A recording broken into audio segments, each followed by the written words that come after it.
My name is Emily Parker, and at 34 years old, I was perched beside a rushing waterfall deep in the lush heart of a Costa Rican jungle. My phone was switched off on purpose. A week earlier, my younger sister Madison had unceremoniously told me I was no longer welcome at her lavish wedding. Instead of moping back home, I booked a ticket to the other side of the world, choosing my own well-being over another round of family drama. The irony floated in the warm tropical air. Her picture-perfect day was unraveling into disaster, while I was finally tasting a kind of peace I'd been chasing for years. Before I explain how it all came to this, there's something you should know. Putting yourself first when your family is toxic isn't selfish. It's brave. And it can change your entire life. I grew up in a quiet suburb just outside Portland. From the outside, my childhood with Madison looked charmed. Our father, William, was a high-ranking tech executive, and our mother, Diane, a former interior designer who traded clients for motherhood, gave us a lakefront home, sunny summers spent on the Oregon coast, and every opportunity two sisters could imagine. Madison was 4 years younger than me, and as kids, we were inseparable, even though our personalities couldn't have been more different. I was always the meticulous one. My teachers loved my color-coded folders and neatly written assignments. While other kids were swapping Pokémon cards, I was cataloging my books and tutoring friends in math. By the time I graduated high school, I was valedictorian, editor of the student paper, and the dependable daughter who never broke a promise. My life was planned out in neat bullet points: a scholarship to MIT for software engineering, graduating with honors, and landing a role at a top-tier tech company back in Portland. Madison, on the other hand, lived in full color. She was magnetic, able to charm her way out of trouble with a flash of her bright smile and an easy laugh.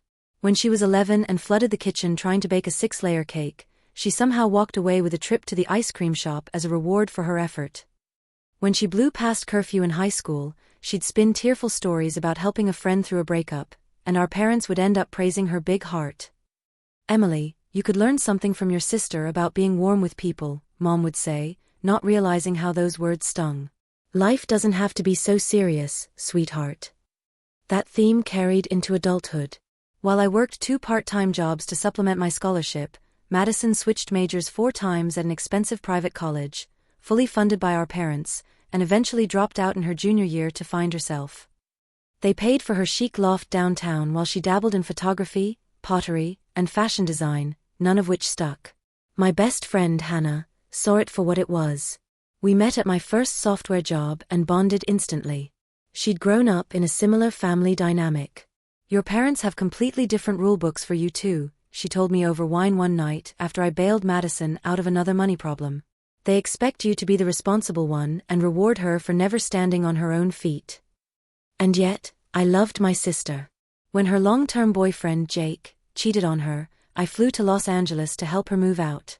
When she lost her boutique job for constant tardiness, I rewrote her resume and rehearsed interview answers with her.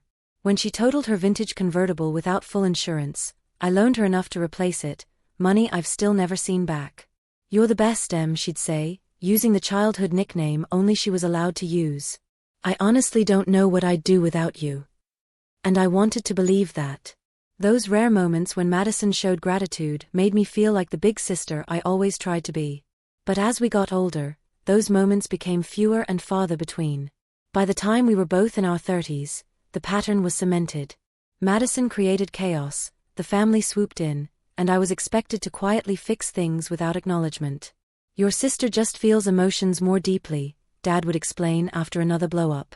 "You've always been the strong one, Emily." But being the strong one meant my own struggles disappeared into the background. When my 3-year relationship with my boyfriend, Ryan, ended painfully, my family's sympathy lasted barely a week before everyone's focus returned to Madison's latest drama. When I lost a promotion I'd been working toward for years, my disappointment was met with polite nods before the conversation shifted. "Hannah noticed the toll. You're the family's safety net, Em. And they take that for granted." I knew she was right. But habits like this get woven into your bones. I kept showing up. I kept keeping the peace. I kept swallowing my feelings, until the wedding. The wedding that changed everything. Madison met Eric Stone at a tech conference our parents insisted she attend, hoping she'd network with the right crowd after her long string of messy relationships. Eric was 38, a smooth-talking tech entrepreneur who ran a booming blockchain investment company and mingled in elite Silicon Valley circles. Older than her by almost a decade, he had the self-assured air of someone used to getting exactly what he wanted. "He's perfect," Madison gushed during one of our Sunday brunches, sliding a huge emerald-cut diamond across the table for me to admire. "We're going to have the most incredible life together." They'd been dating for barely 5 months before the engagement, which immediately set off alarm bells in my head. It wasn't just the whirlwind pace. In the short time I'd been around Eric, I'd noticed how he always seemed to be pulling the strings.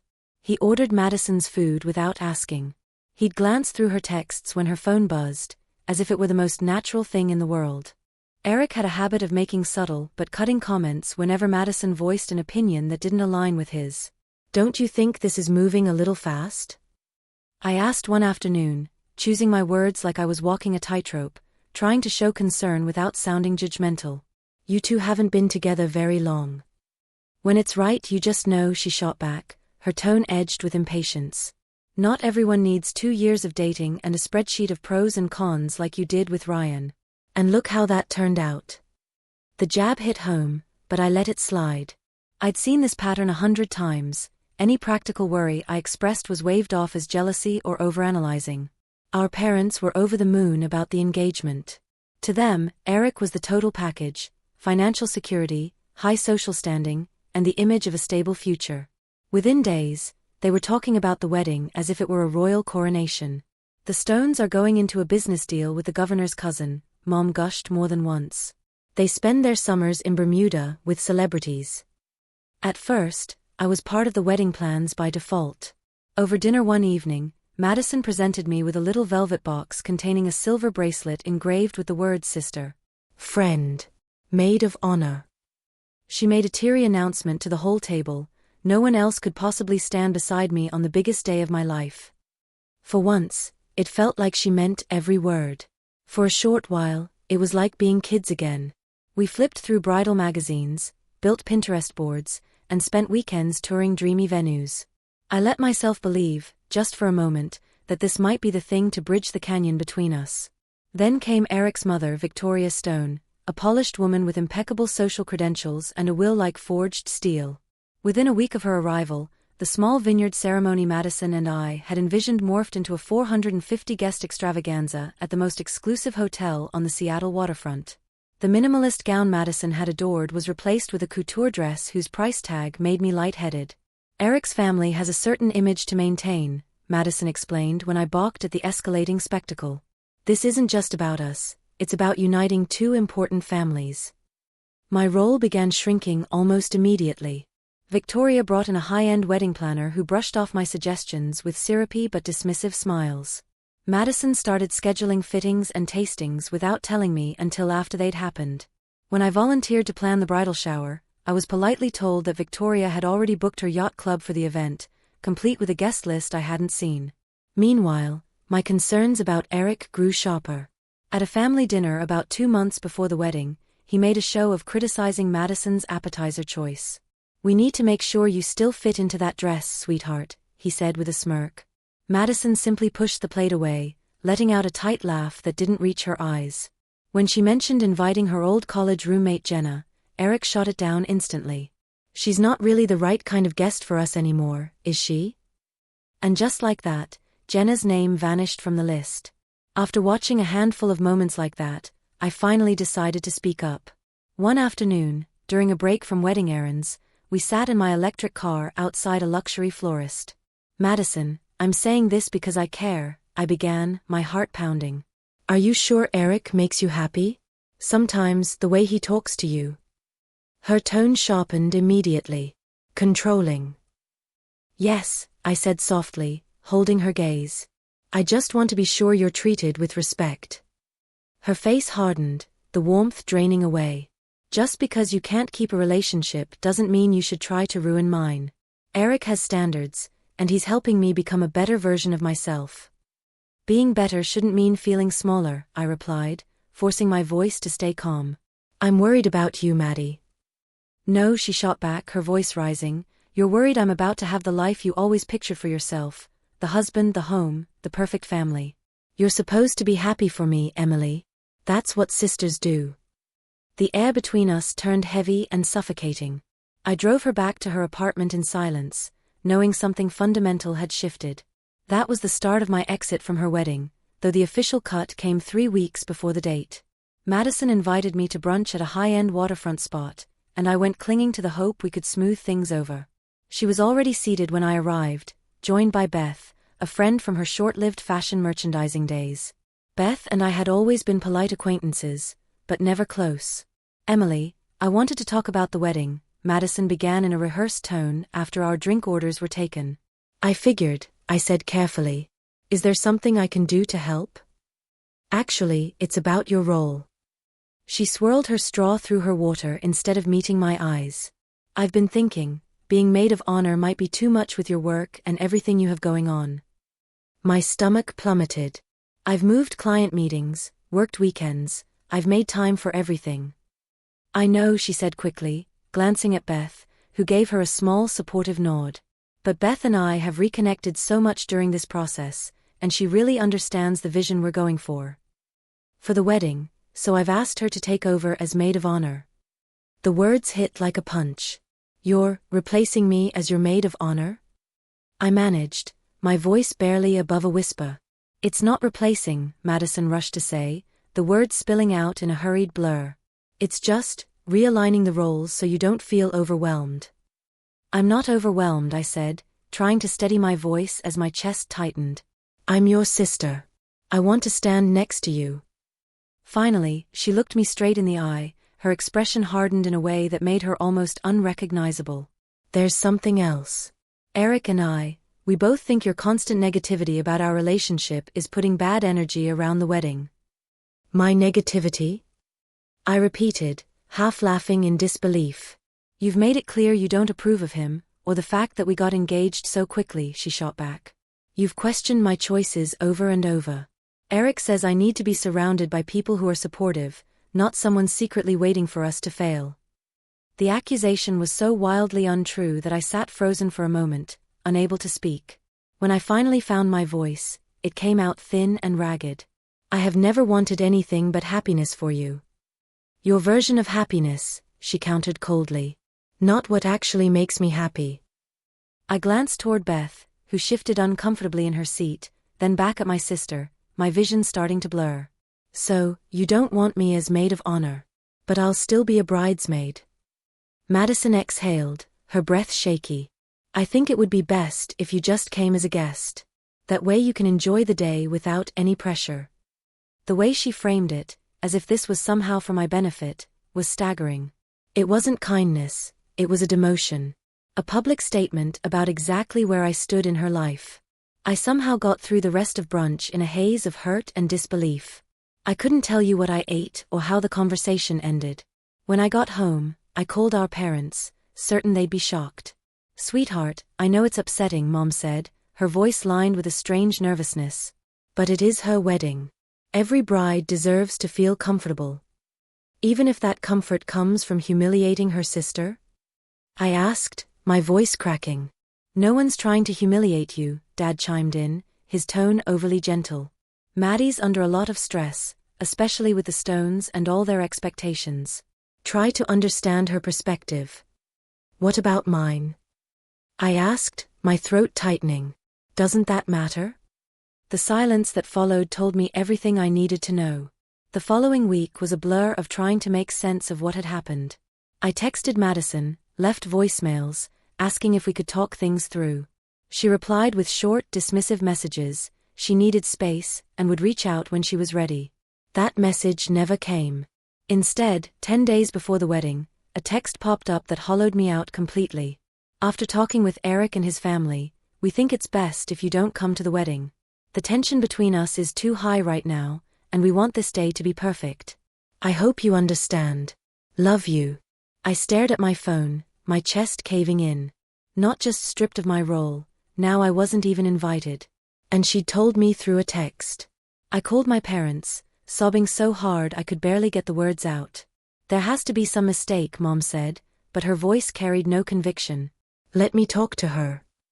Dad came on the line too. "This isn't right, Emily. We'll call her together." Whether they ever did, I don't know, but it didn't change anything. The next day, Mom called me back, her tone clipped and deliberate, like she was reading from a script. "We've spoken with Madison. She's firm in her decision. She says things between you two have been tense for a while, and she doesn't want that tension on her wedding day." "And you're okay with this?" I asked flatly. "With her excluding your other daughter from her own wedding?" "Of course we're not okay with it," Dad said, now on the other extension, his voice tight. "But we're in a difficult spot. If we push too hard, she's threatened to elope. The Stones have invested a great deal into this event." The meaning was obvious.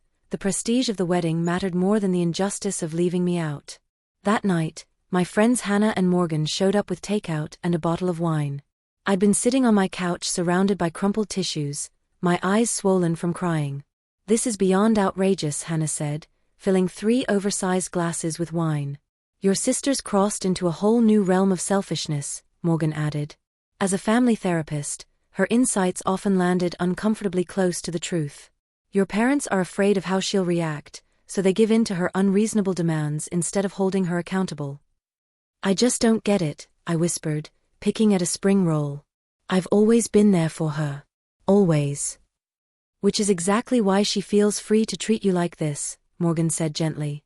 "You've taught her that you'll take whatever crumbs of affection she gives, no matter how she behaves."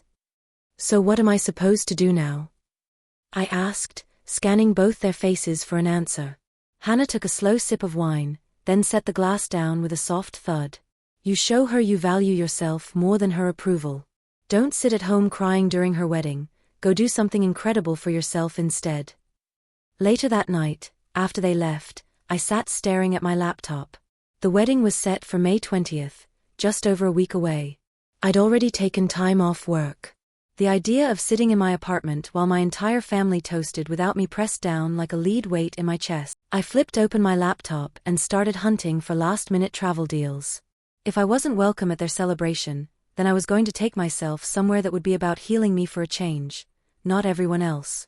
By the next morning, I'd booked a 9-day trip to a remote eco-lodge in the Costa Rican rainforest, leaving 2 days before the wedding and returning nearly a week after. The price was higher than I'd normally allow myself, but I used the money I'd been saving for Madison's wedding gift. It felt grimly poetic. When I told my parents about my plans, their reactions were predictably self-centered. "You're leaving the country?" Mom asked, sounding genuinely startled, and even a little offended. "What if Madison changes her mind? What if she needs you?" "She's been very clear she doesn't want me there," I said, keeping my tone calm though my chest ached. "For once, I'm going to respect her wishes completely, and step away from the situation." "This feels like you're punishing her," Dad said, his brow knit. "No," I corrected, my voice hardening. "This is me finally doing what's best for myself instead of waiting around for scraps of inclusion from a sister who's already told me exactly where I stand." Packing for the trip stirred a strange cocktail of grief and relief. The patterns that had defined my family for so long were deeply painful, but the idea of stepping away from them, even for a little while, felt like breathing fresh air after years in a stuffy room. Maybe distance would give me the clarity to repair those relationships, or maybe it would confirm what I'd begun to suspect, that loving them didn't require accepting mistreatment. When I stepped off the plane in San Jose, the thick, earthy scent of the rainforest wrapped around me like a welcome hug. After more than 18 hours of travel, I was bone-tired, but fiercely determined to soak up every moment of the escape I'd chosen. I'd picked a small secluded eco-lodge tucked deep into the Monteverde cloud forest, far from crowded tourist traps. It was exactly as promised, clusters of wooden bungalows built from sustainably sourced timber, perched high among giant trees. Hummingbirds darted between explosions of orchid blooms. My bungalow had an open-air shower under the stars, a canopy bed draped with mosquito netting, and a private balcony overlooking a misty ravine alive with exotic plants and the occasional rustle of unseen wildlife. The first morning, I woke to a chorus of unfamiliar birds and the steady background hum of insects. I lay still for several minutes, just listening to the wild soundtrack, watching shafts of sunlight filter through the thick green canopy. Out of habit, I reached for my phone, then stopped. Before leaving, I'd given my parents the lodge's contact info in case of a real emergency. But I'd decided I would keep my phone powered down for the entire trip. No wedding updates on social media. No texts from relatives poking at my decision. No work emails pulling me back into my usual grind. With one decisive click, I switched the phone off and slid it into the room safe. The act felt monumental, like cutting a rope that had kept me tethered to everyone else's expectations. At breakfast in the lodge's breezy open-air dining area, I sat with a mug of strong Costa Rican coffee and a plate piled with papaya, pineapple, and mango. I let myself watch other guests, wondering about their lives. At the table beside me, 2 women about my age were laughing easily, clearly long-time friends. "First time in Costa Rica?" one of them asked when she caught me smiling at their banter. "Is it that obvious?" I grinned. "You've got that wide-eyed wonder," she said warmly. "I'm Maya, and this is my partner in adventure, Nora." "Emily," I said. "And yes, first time. I sort of booked this trip on a whim." "Those are the best trips," Nora said, raising her coffee cup in a mock toast. "Spontaneous choices make the best memories." We ended up chatting through the whole meal, and before I knew it, I'd agreed to join them for a day trip to a nearby butterfly garden and zipline canopy tour. Maya was a marine biologist from San Diego, and Nora taught high school history in Boston. They'd been friends since college and made it a tradition to travel together once a year. "We promised ourselves after graduation," Maya explained as our driver navigated a series of sharp mountain turns. "No matter what's going on in our lives, we always make time for these trips." As we wandered through the butterfly garden, surrounded by delicate wings in every imaginable color, and later soared through the cloud forest on long swooping zip lines, I found myself opening up more than I expected. "Your sister uninvited you from her own wedding?" Nora asked, her eyes wide with disbelief. Wow. That's next level." "And your parents just went along with it?"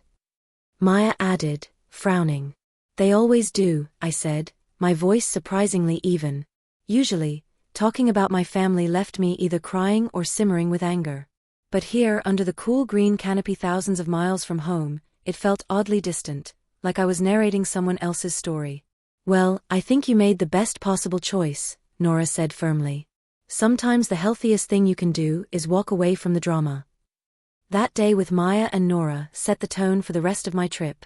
I began leaning into the exhilarating freedom of being somewhere no one knew me, a place where there were no old roles to play and no expectations to meet. I even signed up for a sunrise yoga class, something I'd always been curious about but never managed to fit into my life at home. Our instructor, an American expat named Kai who'd lived in Costa Rica for 15 years, moved with the calm grace of someone who had long ago shed the weight of hurry and obligation. "Your body is here, in this moment, in this beautiful place," he told us as we settled onto our mats. We moved slowly through the poses, our mats angled toward the rising sun. Kai's voice cut through the soft rustle of the jungle. "Your body is here," he said, "but is your mind here too? Or is it still tangled in the problems you came to escape?" The question landed like a sudden jolt. My body was in Costa Rica, but my thoughts kept circling back to Seattle, to the wedding happening in just 2 days, to the sting of rejection that still pulsed like a fresh bruise. Each time I caught myself spiraling into those thoughts, I tried to gently guide my attention back to the present, to the feeling of my breath, to the morning light gilding the misty peaks, to the wild symphony of life awakening around me. After class, Kai walked over. "First time doing yoga? Is it that obvious?" I asked, smiling faintly, echoing the same words I'd said to Maya my first week here. "You have good natural awareness," he said, his eyes warm but searching. "But you're wrestling with something." You'd ease into a pose, then I'd see the tension creep back, especially in your shoulders and jaw. "I'm trying to let go of some baggage," I admitted, my smile turning wry. "It's heavier than I thought." "The heaviest burdens are the ones we can't see," he said gently. "If you'd like, I lead a sunset meditation every evening. It might help with whatever you're carrying." That night, I joined him and a small circle of guests on a wooden platform overlooking the valley. The sun slid toward the horizon, spilling molten gold and deep violet across the sky. His voice guided us through a meditation on forgiveness and release.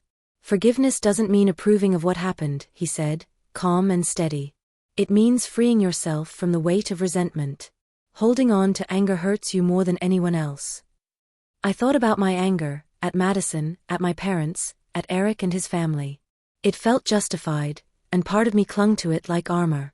But as I sat there, eyes closed, hearing the leaves stir and the distant frogs begin their night chorus, I felt how unbearably heavy that armor had become. I started journaling each morning on my balcony, sometimes pouring out pages of memories and realizations about the patterns in my family, sometimes staring at the blank page with feelings I couldn't quite name. On the morning of Madison's wedding, I packed my schedule tight. I began with yoga, then took a cooking class where I learned to make gallo pinto and casados. That afternoon, a local guide named Mateo drove me through quiet villages and past sprawling coffee farms.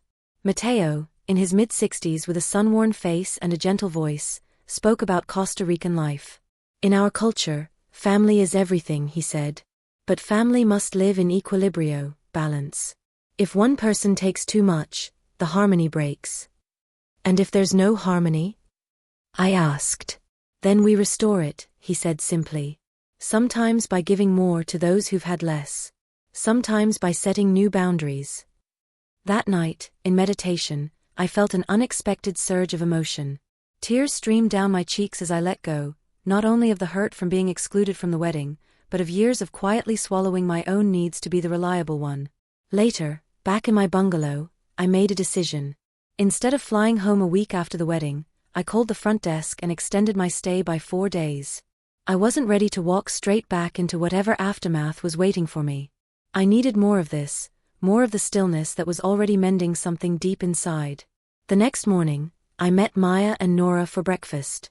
They were leaving the following day, and we wanted a proper goodbye. So, the wedding was yesterday? Maya asked carefully. It was, I said, surprised by how steady my voice felt. And I was completely here. I didn't think about it once. That's huge, Nora said with a smile. Are you still keeping the phone off? Locked away and staying that way until I'm ready, I confirmed. Maya squeezed my hand across the table. Whatever drama's unfolding back there doesn't define you. The way your family treats you isn't a mirror of your worth. We hugged tight before parting, and I realized these two women, who had known me for barely over a week, had given me more understanding than my family had in years.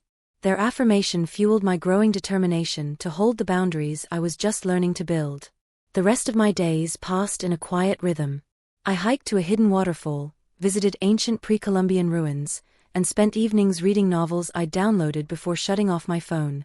With each passing day, I felt lighter, calmer, more rooted in my own life.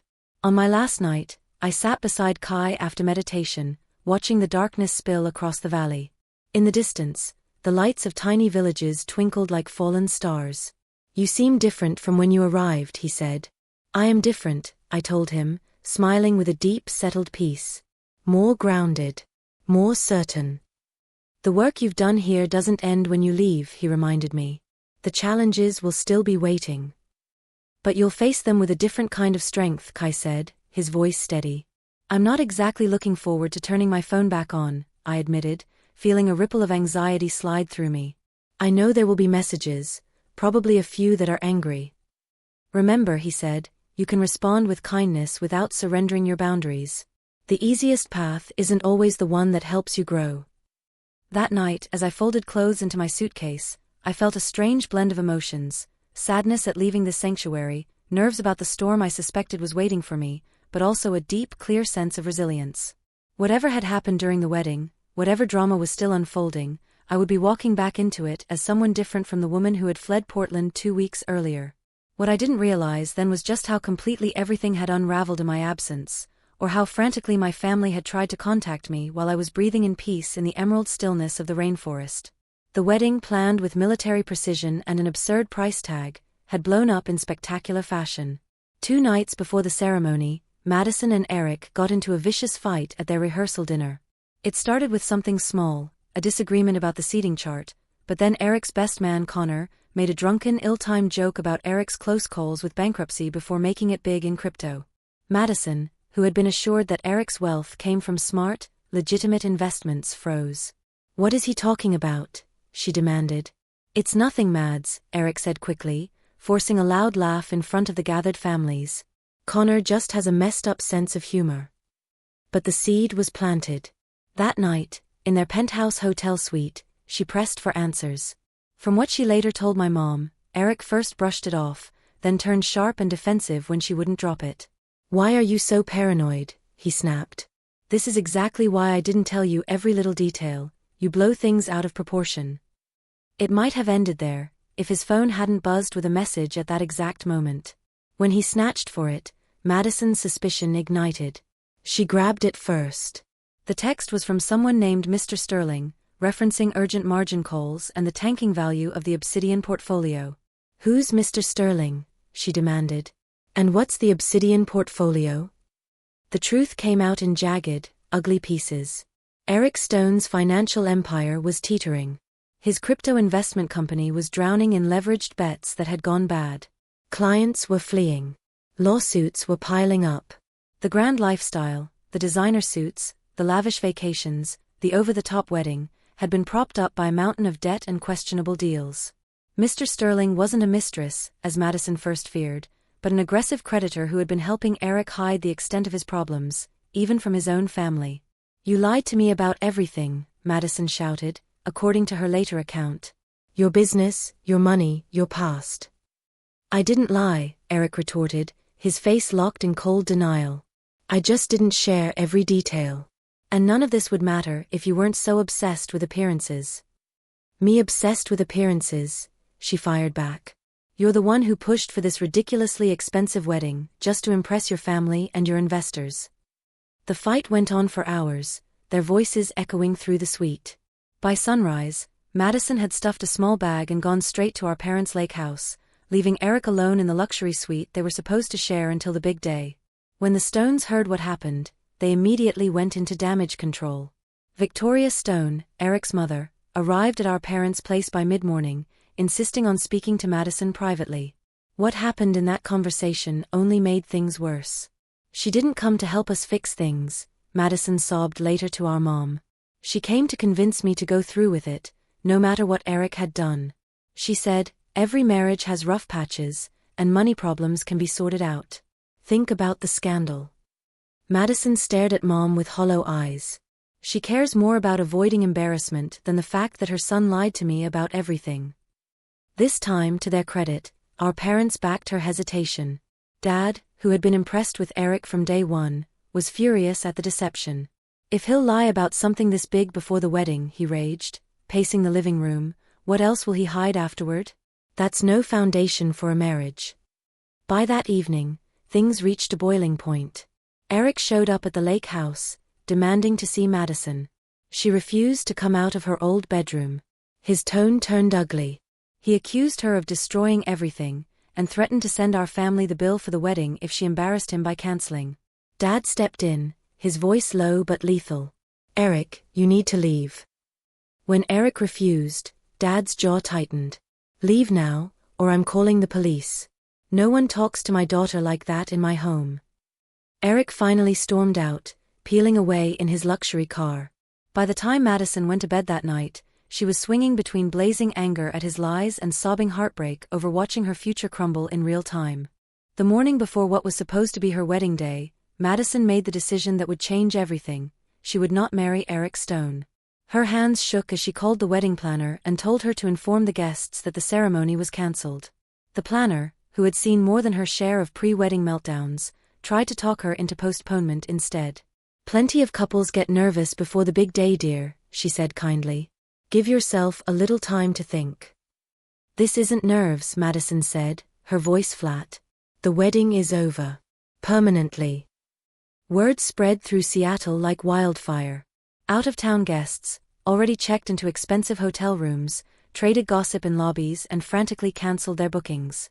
Social media exploded with speculation and wild theories.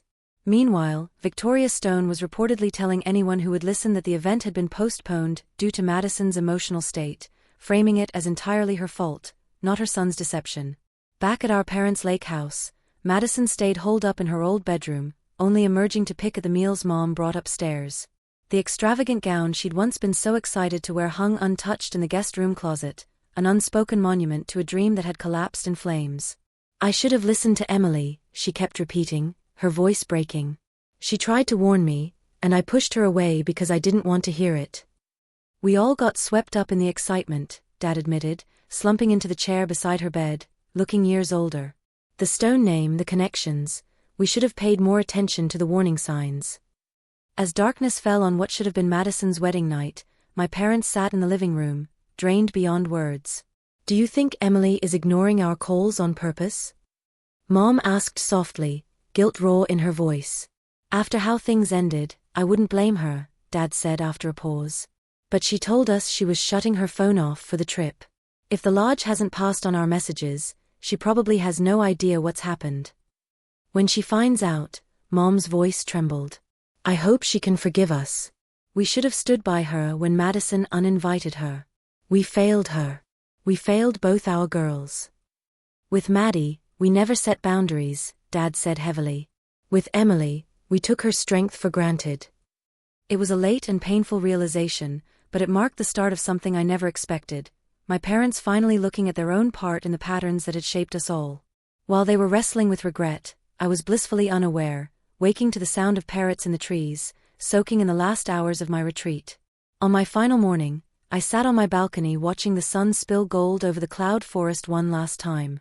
The past 2 weeks had shifted something deep inside me. I felt calm, clear, and certain about the boundaries I needed to hold. It was time to reconnect with the world I'd shut out. With a steadying breath, I took my phone from the safe and switched it on.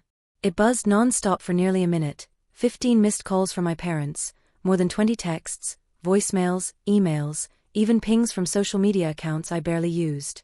Something huge had happened. My first thought was panic. Had someone died? I skimmed the messages.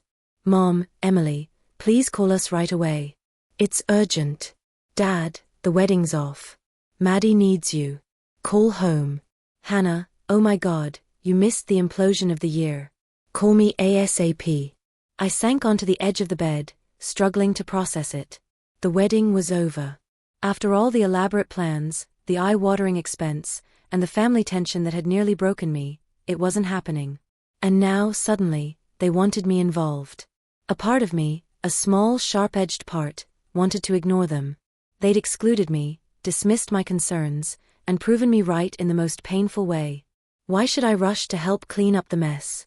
But Costa Rica had changed me. I recognized that thought for what it was, a reflexive shield against old wounds. After a few deep breaths, I made a choice.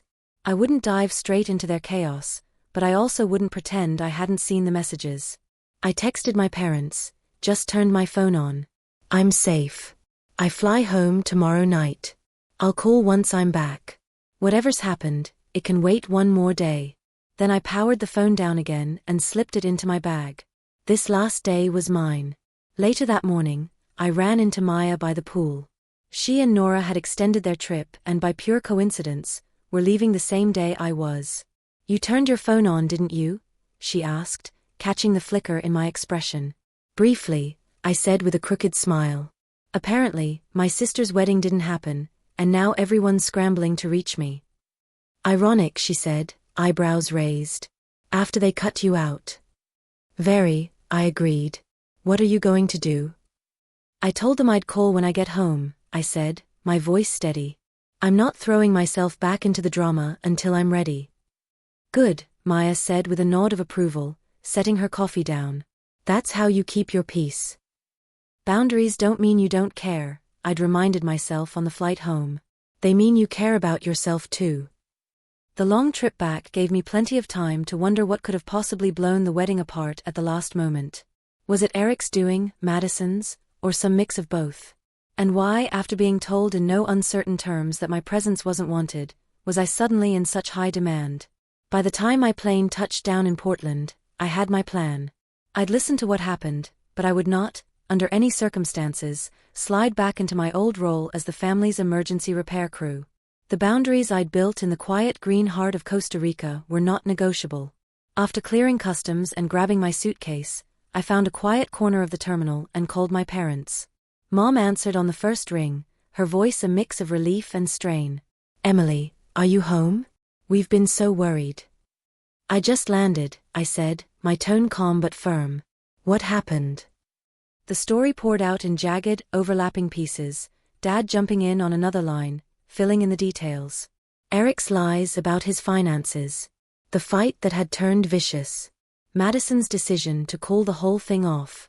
The social fallout that followed like a landslide. "She keeps asking for you," Mom said finally, her voice breaking. She says you were right about him all along. I'm sorry she's hurting, I said, careful to keep my tone steady. But I've been traveling for nearly a full day. I'm going to go home, rest, and see you tomorrow. Emily, Dad started, the old expectation creeping into his voice. Tomorrow, I repeated, unmoving. I need to process what you've told me before I see everyone. The old me would have gone straight from the airport to their house, exhaustion be damned. The old me would have swallowed my own needs without hesitation. But I wasn't that woman anymore. I took a cab home, showered, and slept nearly 12 hours straight. When I walked into my parents' house the next morning, the air was heavy and hushed. Mom hugged me hard at the door, murmuring thank yous against my shoulder, tears running freely. Dad hovered close by, looking older than he had when I'd left. Where's Madison? I asked. Still in bed, Mom said quietly. She's barely come out since it all happened. I'll go see her, I told them. But first, we need to talk. We sat in the living room, the same room where we'd had countless family talks over the years, some tender, some explosive. This time, I was determined my voice wouldn't be brushed aside. Before we focus entirely on Madison, I began, meeting each of their eyes, I need to address what happened before I left. You let her cut me out of her wedding without any real consequence. You prioritized her feelings, her image, and your own comfort over the hurt she caused me. We know, Dad said, his voice low, his head bent. We should have stood up for you. Yes, I said simply. And you need to understand something. I love you both, and I'm here because I care about our family. But things must change. I will not be taken for granted.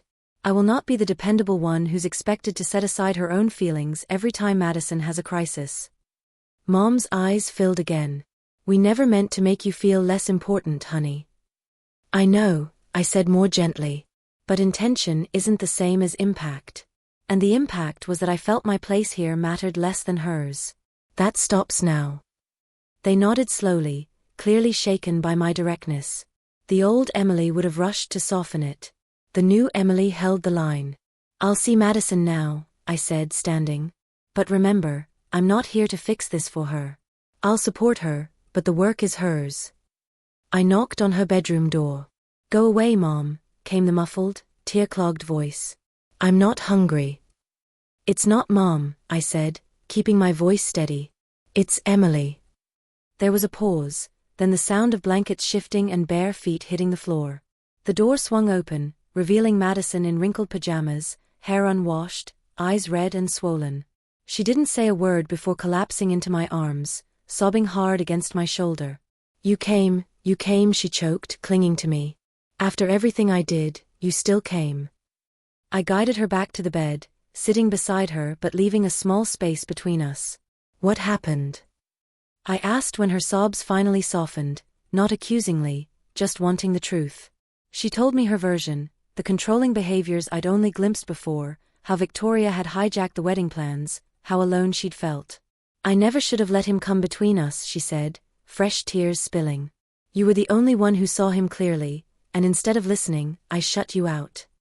Why? I asked quietly. She twisted a tissue in her hands. Because deep down, I think I knew you were right. And if I admitted that, I'd have to face that I was making a huge mistake. It was easier to make you the problem. Her honesty startled me. The old Madison would have spun excuses until the air was thick with them. I'm so sorry, Emily, she said at last, her voice breaking. For uninviting you. For hurting you. For all of it. I know just saying I'm sorry isn't enough, Madison whispered, twisting a tissue in her hands. But I don't know what else to do. It's a start, I said, taking her hand. But you're right, it's not enough on its own.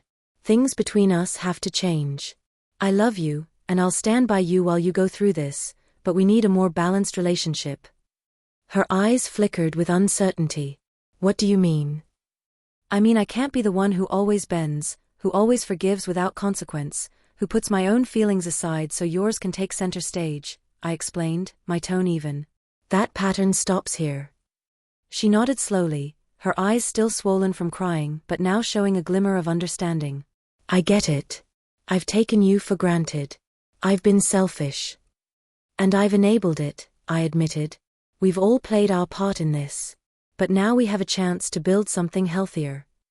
For the next hour, we talked more honestly than we had in years. I told her how often I'd felt invisible, how her crises had swallowed up all the air in the room, leaving no space for my quieter struggles. She admitted she'd sometimes resented my stability, even while depending on it completely. We cried, shared absurd childhood stories, and cautiously, began piecing together something that felt closer to equal footing. When we finally went downstairs, our parents' faces lit up with relief at seeing Madison out of her room, though anxiety quickly crept back when I said I had something to share with all of them. I've had time to really think about our family dynamic, I began, my voice calm but certain. And I've realized we've all been stuck in roles that aren't healthy. Mom, Dad, you've enabled Madison's dependency, while treating my independence like it means I never need support. Maddie, you've come to expect your needs and emotions will always take priority. And me? I've allowed myself to be cast as the reliable one who doesn't get to need anything.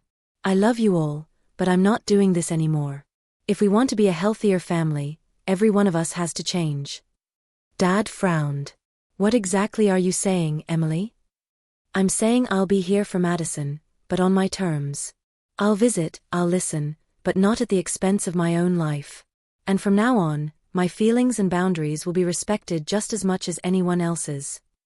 What followed was hard, tears, defensive moments, and realizations that cracked decades of unspoken rules. But for the first time, I felt truly heard. And I knew that even if nothing else changed, I would hold on to this new sense of self-worth. Driving home that night, I felt drained but strangely at peace. I understood that old patterns wouldn't disappear overnight. But I'd taken the first step, calling our dysfunction by name and refusing to be swallowed by it again. 6 months later, on Thanksgiving, our family gathered around my dining table, the first holiday I'd ever hosted, intentionally shifting the tradition. Madison, my parents, and 2 close friends, Hannah and Morgan, filled the seats. I looked around and almost couldn't believe how far we'd come since that brutal spring. The road hadn't been smooth. In the early weeks after Costa Rica, Madison fell back into old habits. Mom rushed to soothe her, and Dad turned to me for solutions. Every time, I calmly repeated my new mantra, I love you but I'm not going to fix this. The turning point came when Madison, to everyone's surprise, suggested family therapy. Even more shocking, our parents immediately agreed. We began seeing Dr. Elena Rodriguez, a family systems therapist with sharp insight and no tolerance for sugarcoating. In one of our first sessions, she said, Emily and Madison, you've been locked into roles, the responsible one versus the emotional one.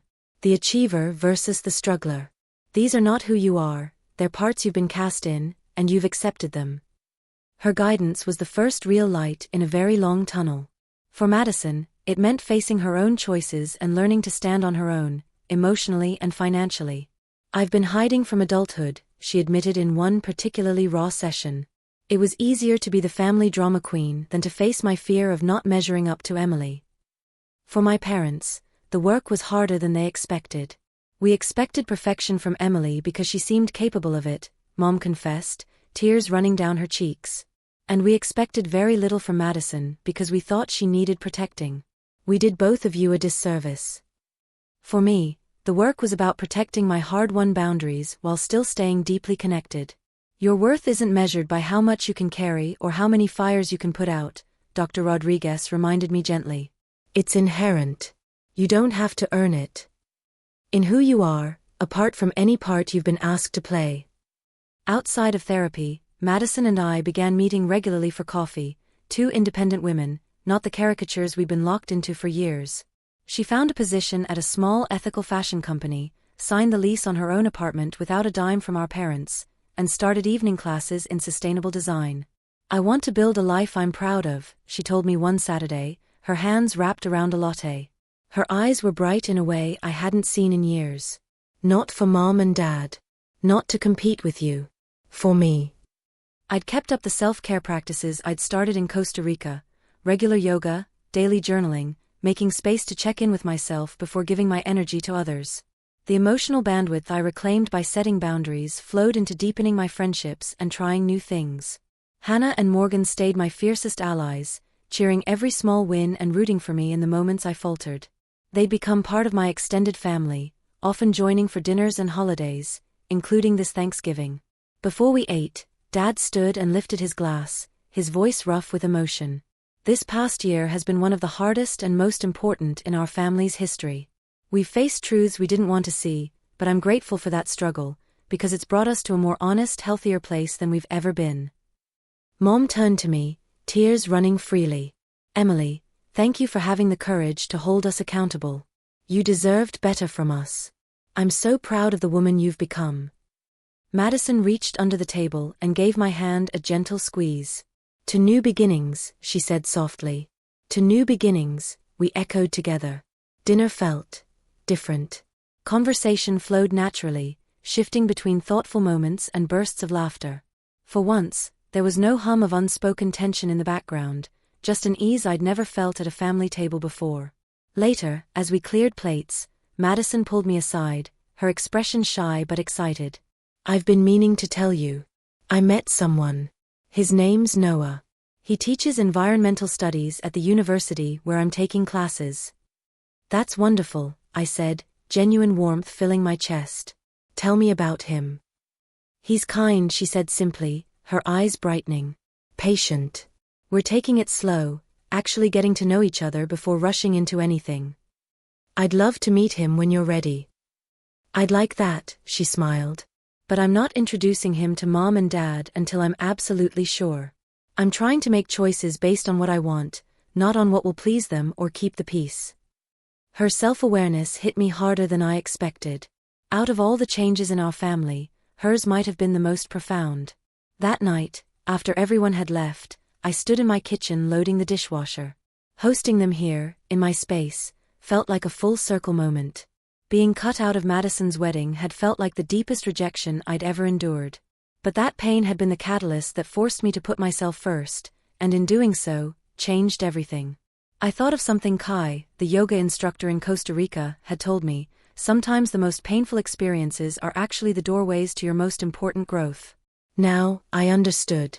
The collapse of our old patterns, as brutal as it was, had made room for something new, something far healthier. Choosing myself on that day months ago, stepping onto a plane bound for a green, untamed paradise instead of sitting at home as the forgotten sister, had started a ripple that transformed us all. The lesson wasn't that family doesn't matter, or that you should cut people out at the first sign of trouble. It was this: real connection can only grow where there's mutual respect. Love without boundaries isn't really love, it's dependency in disguise, and it suffocates everyone it touches. As I settled onto my couch with a cup of herbal tea, I felt gratitude, not for the hurt, but for the healing that followed. I'd learned that family healing is possible. But it takes courage, honesty, and the unwavering commitment to break what's broken and build something better together. Have you ever had to draw hard boundaries with the people you love to protect your well-being? Share your story in the comments. If this resonated with you, I hope you'll pass it on. Someone else might be standing right where I was, wondering if they have permission to choose themselves.